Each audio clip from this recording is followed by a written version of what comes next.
She walked with her head down, clutching a plastic container filled with leftover food. The night was cold, and the city streets seemed endless. Her shoes were worn out, her coat too thin for the biting wind. Each step was heavy, but she kept going, because home was not a place. It was a broken shelter at the edge of town. Her name was Emily. She was 21, but hardship had carved lines into her face that made her look older. Once, she had been a college student with bright hopes. But when her mother died and her father abandoned the family, she became the sole caretaker of her younger brother. Dreams had to be put away. Survival became the only goal. Every day, she worked shifts at a diner. She cleaned tables, scrubbed floors, and sometimes begged for extra hours. But tips were rare and wages barely enough to cover rent. What she saved, she carried home in plastic containers, leftover food that would become dinner for her brother. This was her reality. But what Emily never knew was that one ordinary night, when she carried home those leftovers, her life would cross paths with someone who could change it forever. To that night, across town, a man named Richard was driving home with his son, Michael. Richard was a CEO, wealthy, respected, known in business circles as a man of precision and discipline. Yet his private life was marked by loss. His wife had passed away years ago, leaving him to raise Michael alone. The boy, now 10, was thoughtful, observant, and carried a gentleness that his father sometimes felt he lacked. Their car rolled through the dimly lit streets. Richard was thinking about a late meeting. Michael, however, was looking outside, watching the world pass by through the cold glass of the window, and that was when he saw her. A girl walking with her head low, carrying a container close to her chest, as if it held something more valuable than gold. Her pace was slow, her shoulders hunched. She looked fragile, but determined. Michael leaned forward. His small voice broke the silence. "Daddy, it's her." Richard glanced up, surprised by the sudden urgency in his son's tone. "Who?" he asked. "The girl," Michael whispered, eyes fixed on Emily. "The one I told you about. From the diner. She gave me pie last week, even when I didn't have enough money. That's her." Richard slowed the car. He remembered. His son had mentioned a girl who had been kind to him when he'd visited the diner with a friend. She had covered his short bill with her own tip money. At the time, Richard had brushed it off as nothing. But now, seeing her like this, the scene took on a new weight. Emily kept walking, unaware that eyes were following her. She turned down an alley, clutching the food tighter. Richard pulled over. The next part of her story unfolded in silence, like a film no one had scripted.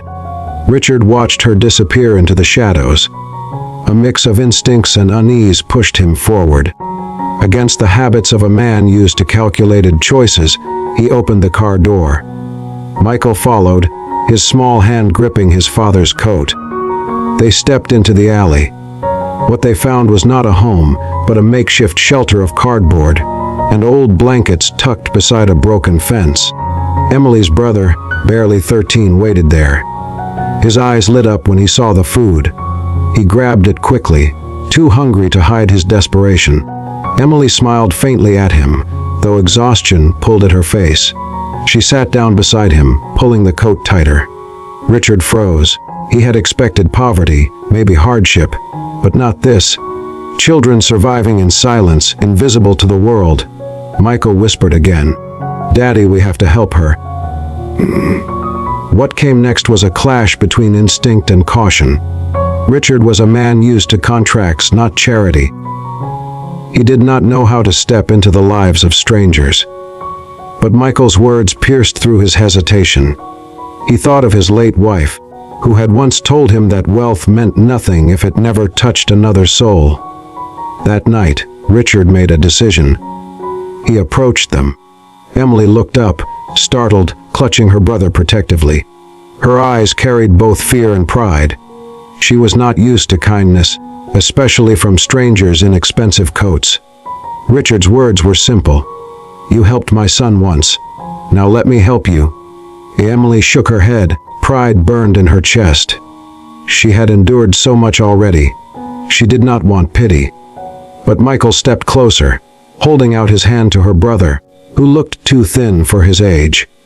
Something pure passed between the children, an understanding beyond words, and Emily realized sometimes, accepting help is also an act of strength. The following weeks reshaped everything. Richard arranged safe housing for Emily and her brother. He helped enroll her brother back into school.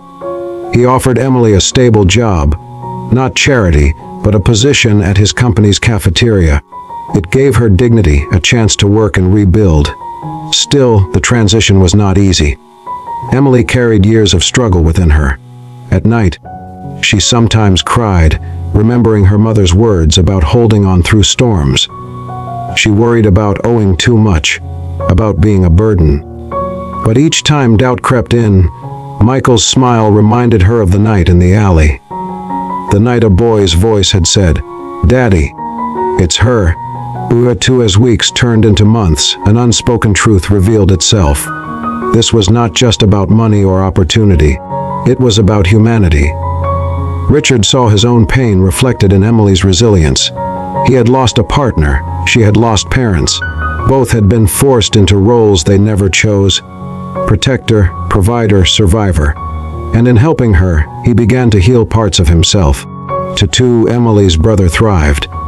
For the first time in years, he wore clean clothes, carried books to school, and spoke about dreams of becoming an engineer.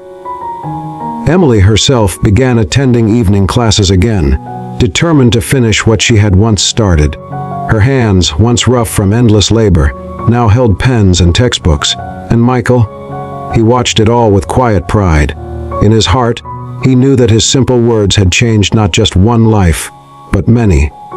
2 months later, on a bright spring morning, Emily stood at the company cafeteria where she now worked. She served food with dignity, no longer leftovers carried in plastic containers. She saw Richard and Michael enter. Her brother ran up to them, laughing, carefree for the first time in years. Emily paused, her eyes welling with gratitude. She had carried scraps once. Now she carried hope. And all of it had begun because a little boy looked out of a car window and recognized kindness when he saw it.